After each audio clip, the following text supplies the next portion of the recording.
Okay. I know that the matches are the most important and you want to be performing better in matches than your practices, but you really need to develop certain habits in your training if you want to show up come game time and be one of the best players. That's why in this video we're going over 5 soccer training habits you need to develop if you want to be one of the standout players on the pitch. That's coming up next.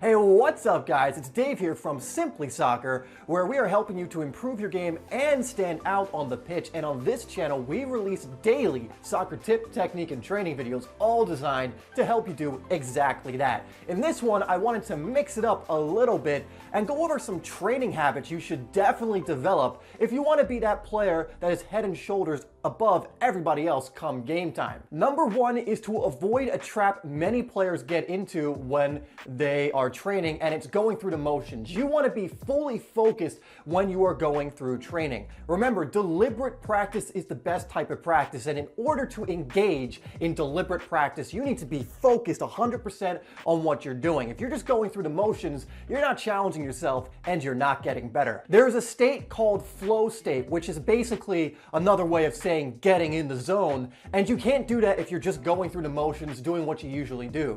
You have to be fully focused and play to the best of your ability in matches, in your training, when you're just having a kickabout with your friends. That's how you get better, because it's basically drilling you into these good habits that you're going to develop, that you're going to take into your matches and the rest of your training. Numero dos is to challenge yourself. Look, if you're doing the exact same thing in the exact same way every single time, you're not going to get any better. However, if you increase the challenge a little bit each and every time you go to practice, or somewhere around that, your progress kind of goes like that a little bit. But if you increase the challenge and continually try and challenge yourself just enough each and every time, you will see improvement. The way to not see improvement is to go through the motions or to challenge yourself too much. There is a limit here. If you challenge yourself too much, you're more likely to give up because it's going to be impossible for you. But if you challenge yourself just enough to where it's not going through the motions and it's not too much, you will get so much benefit out of it and you will grow more and more as a player. Just remember, as you are challenging yourself, mistakes are okay. Everyone makes them. It's normal. I know your teachers and parents probably told you no mistakes, but it's okay.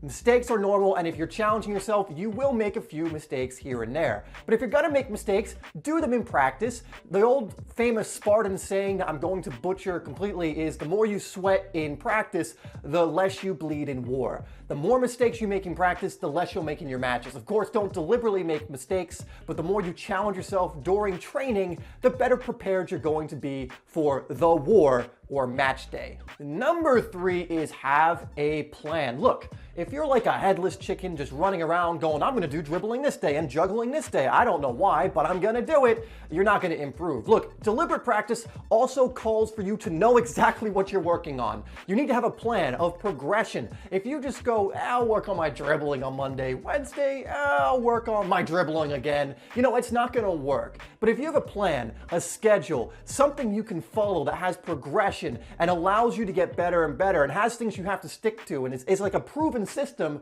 you're going to get better. It's just inevitable. What I'm basically saying is don't wing it. Now, if you want a program I really like and actually personally use that I find helps with this massively, then go to Train Effective. I'll put a link in the description. You can get a discount through this video by using the coupon code I put down there.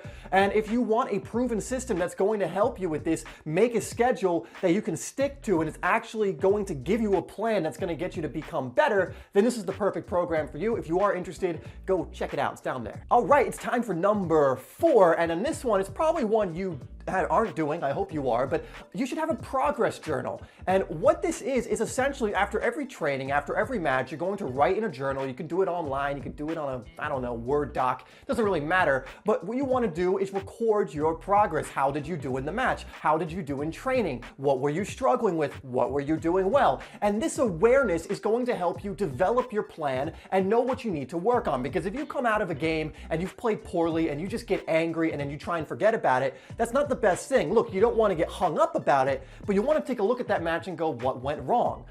I don't think I was protecting the ball well enough. I kept losing it. The runs I was making, I was like a second too late with each run. And by recording these down in a journal, you start to see a pattern. And once you've identified that pattern, you can go, oh, I need to work on this and I need to work on that. Again, if you're just training blindly, you're not going to get any better. Don't get to the top of the mountain only to realize you climbed the wrong mountain. How embarrassing would that be? So make sure you are logging your progress, your mistakes, what you've done well, what needs work, what you can work on, and I promise you, you will see results if you do this over the long term. All right, and number 5, it's one I love to talk about. It's one I always go over. It's one that I need to repeat. It's the mental side of your training. Most players will neglect this at their own peril. Have you ever known a really good player who he can dribble 3 players, he can put it in the upper corner, anytime he wants. He can just basically dance around everyone and toy with everyone if he wants. Yet for some reason in matches, he's not doing the same thing. He's an average performer in matches. One of the reasons may be he never developed the mental side. You do not want to be the player that is incredible with their feet, but sucks with their head.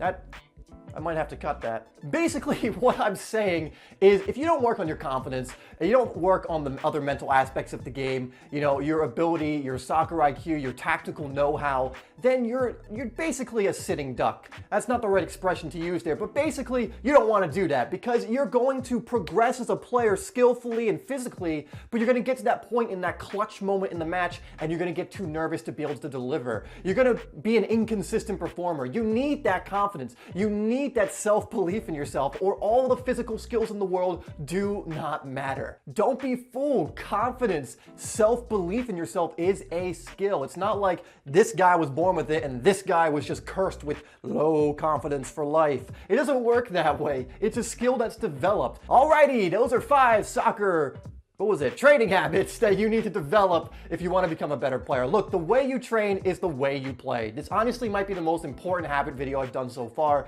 Seriously, if you develop good habits in training, you will take those into your matches. If you want to become that dominant player in matches, become that dominant player in practice. All right, guys, thank you so much for watching this video. I hope you enjoyed it. Let me know what you think in the comments and any other training habits you find helpful that others can, read and learn from. Also, please like this video if you enjoyed it and hit that share button. I would very much appreciate that. Also, subscribe if you're new to Simply Soccer and you want more daily soccer content or football, whichever you want to call it. All right, guys, thank you once again. Take a look at the 2 videos that are on screen probably by now, last 20 seconds of the video, if you want to learn some more. And I will see you in the next video. God just said no to you if you believe in God or not. I have to cut that. Can't get all religious on this.